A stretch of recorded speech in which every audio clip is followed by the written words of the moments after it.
আসসালামু আলাইকুম প্রিয় শিক্ষার্থী বন্ধুরা, আশা করি সবাই ভালো আছো।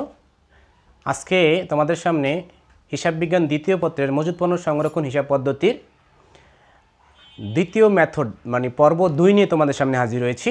আমরা প্রথম ক্লাসে আলোচনা করেছিলাম ফিফো পদ্ধতি, কিভাবে ফিফো এর মাধ্যমে খতিয়ান করা হয়। আজকের ক্লাসে আমরা শিখব লিফো এর মাধ্যমে আমরা কিভাবে এই খতিয়ান করব, মানে হিসাব সংরক্ষণ করব। তোমরা আগের ক্লাসটা ফিফো ক্লাসটা আমার ভিডিও ডেসক্রিপশন থেকে তোমরা দেখে নিবা এবং আজকের ক্লাসে আমরা লিফো পদ্ধতিতে শিখব। তো তোমরা যদি আজকের ক্লাসটা শুরু থেকে শেষ পর্যন্ত মনোযোগ সহকারে দেখো, আশা করি তোমরা কখনই এই লিফো পদ্ধতিটা আর ভুলবা না। পরীক্ষার কোশ্চেন যেভাবে আসুক তোমরা এর মাধ্যমে সলভ করতে পারবা। এবং তোমাদেরকে অগ্রিম বলে নেই যে এই অধ্যায় থেকে একটি কোশ্চেন পরীক্ষায় প্রত্যেক বছরই থাকে। তো আমরা শুরু করি কথা না বাড়িয়ে। তো তোমাদেরকে যে কোশ্চেনটা আমি আগে লিখে রেখেছি, এটা 2016 সালে ঢাকা বোর্ডের একটি কোশ্চেন। আমরা সেই কোশ্চেনের মাধ্যমে সরাসরি প্র্যাকটিসে চলে যাব। তো কোশ্চেনে যেটা বলা আছে 2015 সালের জানুয়ারির 1 তারিখে প্রারম্ভিক জার 600 কেজি 10 টাকা দরে। এরপরে এই 5 মানে হচ্ছে জানুয়ারি 5 তারিখে ক্রয় 500 কেজি 12 টাকা দরে। জানুয়ারি 10 তারিখে ইস্যু 700 কেজি, 20 তারিখে ক্রয় 400 কেজি 13 টাকা দরে, এবং 27 তারিখে ইস্যু 600 কেজি, এবং 30 তারিখে বলা আছে পরিবহন বিনষ্ট 20 কেজি, এবং ব্র্যাকেটে লেখা আছে 20 তারিখে ক্রয়কৃত। অর্থাৎ 20 তারিখে যেই পণ্যটা ক্রয় করা হয়েছে সেখান থেকে 20 কেজি পণ্য বিনষ্ট হয়ে গেছে, পরিবহনে নষ্ট হয়ে গেছে। তো প্রিয় শিক্ষার্থীরা, আমরা এরকম একটি ঘর আগে করে নেব: তারিখ, বিবরণ, প্রাপ্তির ঘর, ইস্যুর ঘর, ব্যালেন্সের ঘর। এবং প্রাপ্তিতে আবার 3টা ঘর লিখবো: একক দর টাকা, ইস্যুতে একক দর টাকা, ব্যালেন্সে একক দর এবং টাকা। তো এটা লেখার পরে আমরা আবার সরাসরি অঙ্কতে চলে যাই। কি বলা আছে দেখো, বলা আছে 2015 সালের জানুয়ারি 1 তারিখে প্রারম্ভিক জার ছিল 600 কেজি 10 টাকা দরে। তো আমরা এই বিবরণের ঘরে জানুয়ারি 1 তারিখ লিখবো, বিবরণে প্রারম্ভিক জার 600 কেজি। এককের ঘরে আমরা লিখবো 600, এখানে লিখবো কয় টাকা দরে বলছে, 10 টাকা দরে। অর্থাৎ 6000 টাকার মাল আমার অ্যাকাউন্টে ব্যালেন্সে আমার আছে। এটাকে আমরা রেখা দিয়ে টেনে দেই। ওকে, তো এরপরে কি বলা আছে জানুয়ারির 5 তারিখে, খেয়াল করো, ক্রয় 500 কেজি 12 টাকা দরে। এই যে প্রাপ্তি মানে ক্রয় করলেই আমার প্রাপ্তি হয়। তো এই প্রাপ্তির ঘরে আমি লিখবো, আর বিবরণে লিখবো আমি ক্রয়। ওকে, ক্রয় করেছি আমি 500 কেজি 12 টাকা দরে। তো এককের ঘরে আমি লিখবো 500, এখানে 12, 5 12 60, মানে 6000 টাকার মাল আমি ক্রয় করেছি। প্রিয় শিক্ষার্থীরা, এখানে দেখো যে আমরা ফিফোতে যেটা করেছিলাম 600 কেজি 10 টাকা দরে 6000 টাকা, আবার 500 কেজি 12 টাকা দরে কত 6000 টাকা লিখে দিয়েছিলাম। দুইটা ব্যালেন্স আমরা দেখে দিয়েছিলাম, মানে আগে শুরুতে এবং শেষে। বাট এখানে একটু আলাদা, তোমরা এই এন্ট্রিটা বুঝলেই মূলত এখানে আর কোনো ঝামেলা নেই। সেটা হচ্ছে এটা যেহেতু 12 টাকা, এটাও কয় টাকা 10 টাকা, যেহেতু এক নয়, আমরা সরাসরি পাশাপাশি বসিয়ে দিব। 610 6000 500 12 টাকা দরে 6000। মানে ফিফো এবং লিফোর যখন ক্রয় ব্যালেন্স হবে তখন কিন্তু আলাদা নয়, একই রকম। আগে যেরকম আমরা বসিয়ে দিয়েছিলাম ঠিক একইভাবে বসিয়ে দিয়েছি, বাট যখন আমরা ইস্যু করতে যাব তখন একটু ব্যতিক্রম হবে। আমরা এটাকে রেখা টেনে দিলাম।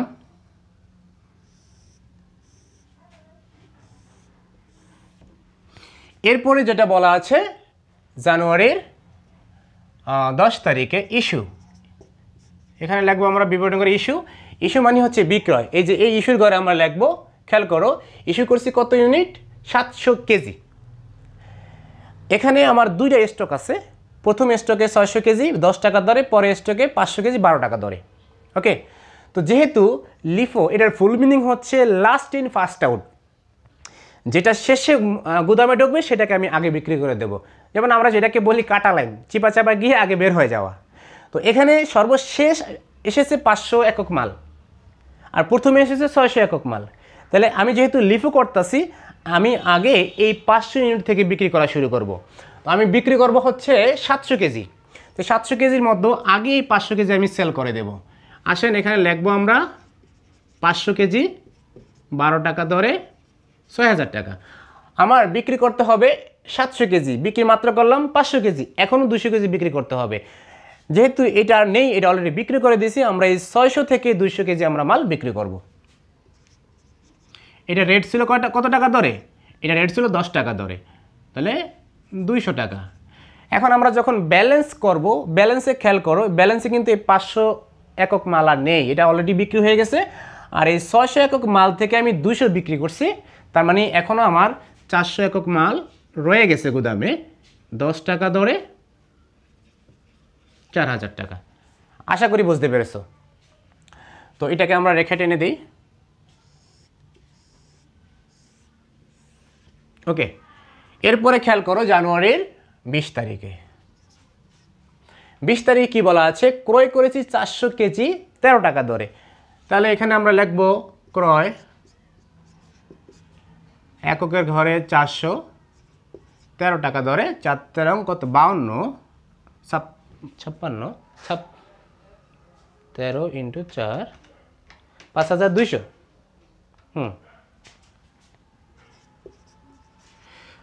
400 কেজি 13 টাকা দরে 5200 টাকা। আর এখানে আমার ব্যালেন্স আছে 400 কেজি 10 টাকা দরে, আর আমি এখানে কিনেছি 13 টাকা দরে 400 কেজি। যেহেতু রেট দুইটা দুই রকম, সেহেতু আমরা দুইটা ঘরেই লিখে ফেলবো। এখানে আমরা লিখব 400 কেজি 10 টাকা দরে 4000, আর এখন নতুন করে আমি ক্রয় করেছি আমি 400 কেজি কয় টাকা দরে? 13 টাকা দরে 5200। এটাকে আমি রেখায় টেনে দিলাম। এরপরে হলো কয় তারিখে? 20 তারিখের পরে 27 তারিখের ঘটনা বলা আছে। ইস্যু করেছি আমি 600 কেজি মাল, দেখো 600 ইস্যু 600 কেজি।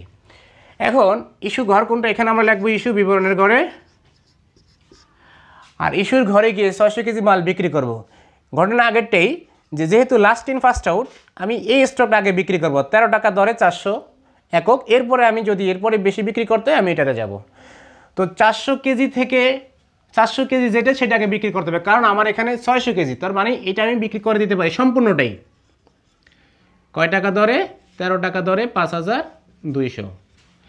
যেহেতু আমার মাল বিক্রি করতে হবে 600, আমি বিক্রি করলাম মাত্র 400, এখনও 200 কেজি মাল আমি বিক্রি করব, সেটা এই স্টক থেকে 10 টাকা দরে।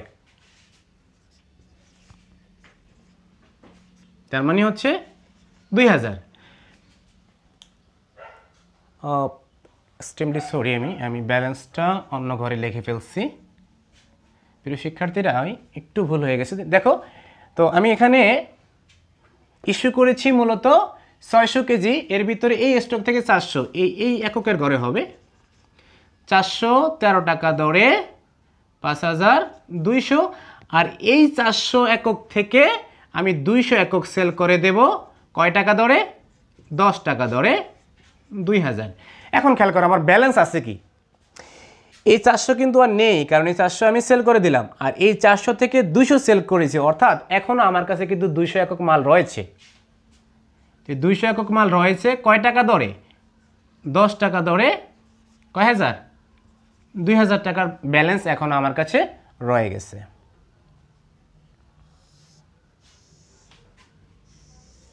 ওকে, এরপরে 27 তারিখের পরে বলা আছে 30 তারিখে। 30 তারিখে কি ঘটেছে? পরিবহনে পণ্য বিনষ্ট 200 কেজি, যেটা 20 তারিখে আমি ক্রয় করেছি। আমি আগে বলেছিলাম যে পরিবহনে পণ্য বিনষ্ট, এটা বিনষ্ট বলুক, ঘাটতি বলুক, পুড়ে যাওয়া বলুক, এগুলো যদি বলে আমরা ইস্যুর ঘরে লিখবো, মূল ব্যালেন্স থেকে বাদ দেব। যদি বলো কেন, কারণটা হচ্ছে দেখো, আমি 20 তারিখে যেই মালটা ক্রয় করেছি 400 একক মাল আমি ক্রয় করেছি, সেটা কিন্তু আমি আমার ব্যালেন্সে লিখে ফেলছি, কিন্তু কেনার পরে আমি এসে দেখি যে পরিবহনে আমার 20 কেজি মাল নষ্ট হয়ে গেছে। সুতরাং আমার তো ব্যালেন্স আর এই কেজি 400 কেজি নাই, সেখান থেকে 200 কেজি মাল তো কমে যাবে, তাই নয় কি?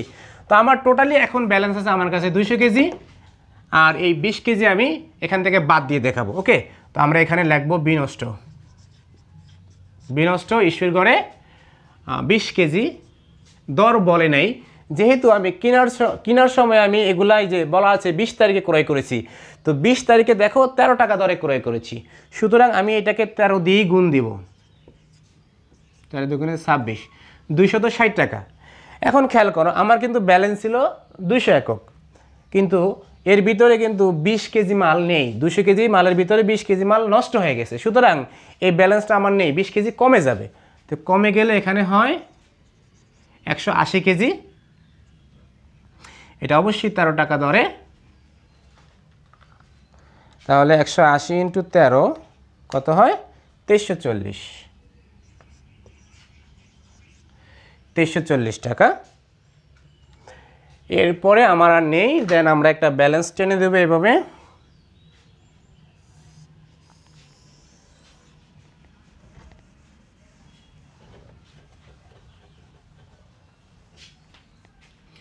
আমার কাছে 180 কেজি মাল রয়েছে 2340 টাকা দরে, দেন আমরা ক্লোজ করে দেব। তো প্রিয় শিক্ষার্থীরা, এই ছিল আমাদের লিফো পদ্ধতি।